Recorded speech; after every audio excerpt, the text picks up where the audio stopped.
നമ്മളന്ന് സാധനമൊക്കെ മേടിക്കാൻ പോയത് പറഞ്ഞായിരുന്നു. എന്തൊക്കെയാ മേടിച്ചതെന്ന് കണ്ടില്ലല്ലോ. അതേണ്ട ബാഗ്, യൂണിക്കോണിന്റെ ബാഗ് വേണോന്ന് പറഞ്ഞ് അടിയിട്ട് അങ്ങനെ യൂണിക്കോണിന്റെ ബാഗ്. പിന്നെ ബട്ടർഫ്ലൈയുടെ ആണ് വേണ്ട ലഞ്ച് ബാഗ്.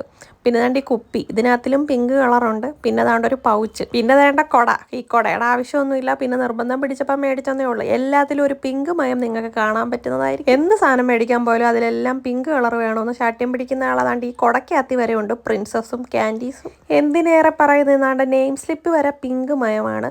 അതും ബാർബിയും പിന്നെയും വേണ്ട യൂണിക്കോൺ. പിന്നെ നോട്ട്ബുക്ക് മാത്രം എൻ്റെ ഇഷ്ടത്തിന് ഞാൻ ഓരോരോ കളറങ്ങെടുത്ത്.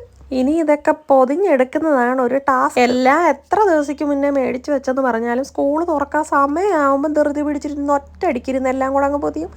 അതെല്ലാവരുടെയും സ്ഥിരം പരിപാടി. ആദ്യമേ ഞാൻ ടെക്സ്റ്റ് ബുക്കും നോട്ട്ബുക്കും ഒക്കെ എടുത്തിട്ട് അളവിന് ബ്രൗൺ പേപ്പർ കട്ട് ചെയ്ത് വെച്ച്. അല്ലേ പിന്നെ എപ്പോഴും ഒന്ന് കട്ട് ചെയ്യും പൊതിയും, പിന്നെയും കട്ട് ചെയ്യും പൊതിയും. മെനക്കേടാ, സമയവും പോകും. അതുകൊണ്ട് ഇതാകുമ്പോൾ ഒറ്റയടിക്ക് ഇരുന്ന് അങ്ങ് പൊതിഞ്ഞാൽ മതി. പണ്ട് ഞങ്ങൾ സ്കൂളിൽ പഠിക്കുന്ന സമയത്ത് ഒരു 7ാം ക്ലാസ് 8ാം ക്ലാസ് വരെയൊക്കെ എനിക്ക് തോന്നുന്നു അമ്മച്ചിയായിരുന്നു ബുക്ക് പൊതിഞ്ഞായിരുന്നു. പിന്നെ സ്വന്തമായിട്ട് പുതിയ ബാഗും പുത്തൻ സ്കൂൾ യൂണിഫോമും ഒക്കെ മേടിക്കുന്ന സമയത്ത് ഇപ്പോഴും ഒന്നുകൂടെ സ്കൂളിൽ പോയാലോ എന്നൊരു കൊതി തോന്നിപ്പോ. എന്നെ സഹായിക്കാനാണെന്ന് പറഞ്ഞ് ആദ്യം വന്നിരുന്ന ആള് ഞാൻ ഈ ബുക്സ് എല്ലാം പൊതിഞ്ഞു കഴിഞ്ഞപ്പോഴാണ് നാളെ വന്നിരിക്കുന്നത്. എന്തിനാണെന്നറിയോ? നെയിം സ്ലിപ്പ് പൊട്ടിക്കാൻ.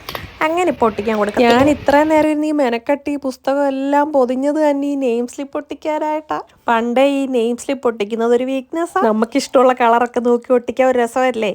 അതിൻ്റെ ഇടയ്ക്ക് അവൾ പറയുന്നുണ്ട്, ഇത് അവളുടെ സാധനങ്ങളാ, അവൾക്ക് ഇഷ്ടമുള്ളത് മാത്രം ഒട്ടിച്ചാൽ മതി എന്ന് പോലും. പക്ഷെ ഞാനുണ്ടോ മൈൻഡ് ചെയ്യുന്നത്, കേൾക്കാത്ത പോലെ. ആദ്യം വന്നിരുന്നിട്ട് എണീറ്റ് പോയിട്ട് ലാസ്റ്റാ വന്നെങ്കിൽ ഈ ബുക്കെല്ലാം പൊതിഞ്ഞ് കഴിഞ്ഞപ്പോൾ അതിൻ്റെ പേപ്പറെല്ലാം താഴെ ചുരുട്ടിയിട്ടിട്ടുണ്ടായിരുന്നു. അപ്പം എന്തായാലും ആള് വന്നിരുന്ന് അതെല്ലാം വൃത്തിയാക്കി പെറുക്കി തന്നു. ഇനി ഇതിനകത്തിലെല്ലാം പേരെഴുതി വെക്കണം. അത് പിന്നിരുന്ന് എഴുതാമെന്ന് വിചാരിച്ചു. അപ്പം എന്തായാലും ജോലിയൊക്കെ ഒതുങ്ങിയിട്ടുണ്ട്. അന്നേരം ഇനി സ്കൂൾ ഉറപ്പിന് കാണാം.